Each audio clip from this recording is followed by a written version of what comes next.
I'm not going to gatekeep. I'm going to share the 5 writing hacks that I learned after I got my college degree that changed the way I wrote and thus changed the future of my career. Now, I went to college, got that degree in English, didn't teach me a damn thing, frankly, about writing commercial fiction because I studied Chaucer and Shakespeare and James Joyce and all these people that are no longer writing in today's market. Virtually everything I have learned has been self-taught, both from writing books that failed, writing books that succeeded, and studying books that I really, really love. I also read a lot of how-to books, went to conferences, listened to other authors speak. These are the things that nobody really talks about. Number 1, stop showing so much. Now, I know I talk about show, not tell. I talk about using it to bring out the emotion in the book. But some people feel like they need to show on every single solitary page. And honestly, it gets really overwhelming for the reader. A really strongly written paragraph or page brings you closer to the character and into the scene. But if you do that on every single page, it's kind of like watching Mission Impossible with all the dialogue taken out where it's just car chase after car chase. It doesn't give you that moment to breathe, to sort of absorb what you've read so far and to move forward. So you only show at the really key emotional parts where you want the reader to connect with your character, connect with your story, and be impacted. So how do you know which moments those are? When you look at the story arc and you see all these scenes here, each of the scenes has a key emotional moment in it, or it should. If it doesn't, then you need to add that. It should have a key moment where the character fails or learns something or is changed by something. That's where you really dive deep with the language and the way that you bring that scene to life. You want the reader to be invested. You want them to be connected.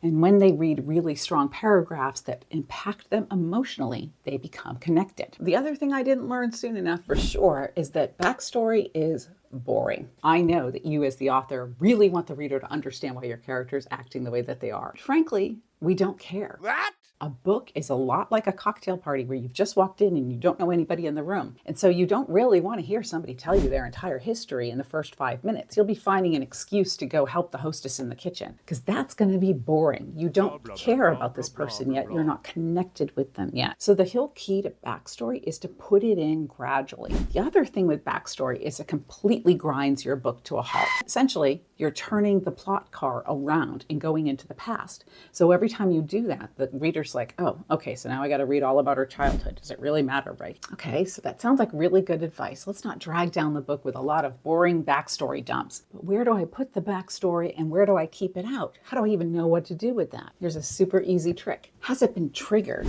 by what has been said or happened in the plot? We don't randomly go running around thinking about our entire personal history. We only think about the things in our past that are triggered by this moment in time. So if your character has to get on a horse and they are terrified of horses, that would be a trigger for remembering when that horse stomped on them when they were a kid. If your character has to go run into the woods by themselves, that's going to trigger a memory maybe of playing a pretty dangerous game of hide and go seek. Those kinds of things are triggered by what happens in the plot. Otherwise, your character doesn't think about it because your character is moving forward. They have a goal for the book. They need to go achieve it. So they're busy doing things.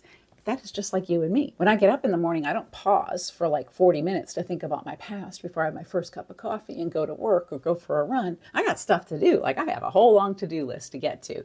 So I'm not doing that pause for my backstory. I am just moving forward. However, if something happens during the day that reminds me of my personal backstory, I might take a couple minutes to think about it. And then you know what I'm doing?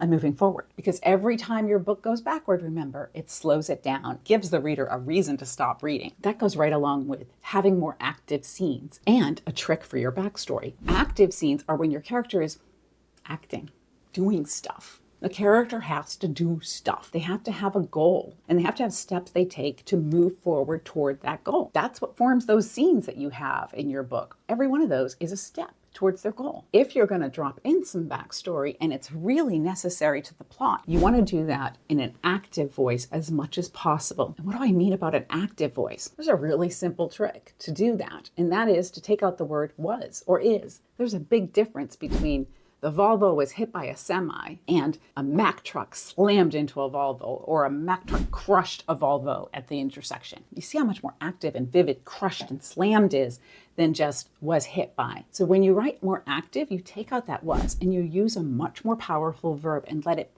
be boom right then and there on the page. Let it come to life. Not like you're telling some story that happened 20 years ago, like it's happening right now. Making a scene more active can do wonders for making your book really compelling and keep the reader hooked because they feel like they're right there in the middle of the action. And while we're on the subject of plots, let's talk about character motivation. I cannot tell you how many authors I work with who work on their book and they have this great scene that is just really powerful and active, and the character has absolutely zero reason for being there. Everything we do in life is motivated by some need or desire that we have. Like when you get up and go to eat lunch, it's because you're hungry. There is a motivation that gets you out of the chair and into the kitchen making a sandwich. Your character has to have the same thing. Every move that they make, was I clear on that? Every move that they make in the book must be motivated by something. Either it's an emotional need or a physical need, or even better, both. Because when the character has a strong motivation, the reader is rooting for them. With a proper motivation, you can make anything work. If you don't believe me, watch the movie The Box, which is actually pretty disturbing. There's a scene in there where the character has to choose between saving somebody they really love or killing somebody they really love. When you see the motivation for that, you totally get it. The reader will come along on the story if they can understand why the character is doing it. You also have to work it into that scene somehow. It's all fine and good if you know the motivation as the author, but if you're not putting it on the page, how's the reader supposed to figure it out? So whatever desire or need is moving your character forward in this scene, make sure you express it at some point on the page so that the reader gets it and the reader's like, okay, I'm on board with that. The final writing hack that I don't think people talk about enough is to stop editing all the time. I get it. You want your book to be perfect, but so many of us just get caught in editing paralysis where we're just spending every day hours and hours on end just editing, getting the perfect word right there. Frankly,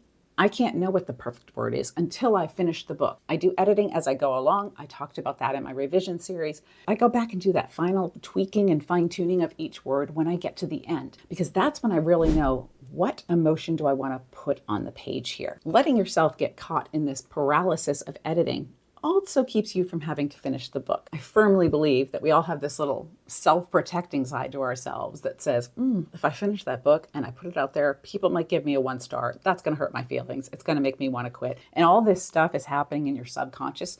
So your subconscious is like, let's just edit this page for the next 6 months. Stop doing that. You've got to actually write a book to release a book. And you've actually got to write a book from the beginning to end to learn how to write a book. You can watch my videos all day long. And honestly, that would be great. And while you're at it, like and subscribe because that would be handy to me. But it's not going to teach you as much as writing a book from start to finish. So stop editing and start writing. If you want to speed up your plotting process so that you have more time for the fun part, the writing, then watch this video right here because I talk about how to plot your entire book in less than an hour so that you can get back to the really good parts.